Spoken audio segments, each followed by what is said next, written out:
আচ্ছা, যদি তোমাদের একটা সেন্টেন্স বলি, 100 rupees is a lot of money, তাহলে বলো তো সেন্টেন্সটার মধ্যে কি ভুল রয়েছে? কি ভাবছে, ইজ কেটে আর করবে 100 rupees আছে বলে? একদমই নয়। এখানে তোমাকে একটা 100 টাকার কথা বলা হয়েছে, তাহলে 100 রুপি হবে, রুপিজ নয়। কারণ একটা 100 টাকার নোটের কথা বলা হয়েছে। 100 rupee is a lot of money. Is এই কারণে বসছে কারণ 100 টাকাটা মিলে একটাই অ্যামাউন্ট বোঝাচ্ছে।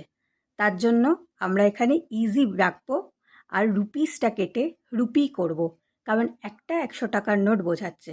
তাহলে এইটা হলো নাউন আর নাম্বারসের একটা রুল, যে আমরা যদি কোনো নাম্বারের আগে এ ওয়ার্ডটা ব্যবহার করি তাহলে একটা বোঝায়। তাহলে 100 rupee is a lot of money হবে আমাদের কারেক্ট আনসার। এরকম আরও ছোটো ছোটো টিপস জানতে হলে আমার চ্যানেলটা সাবস্ক্রাইব করে ফেলো। And thank you.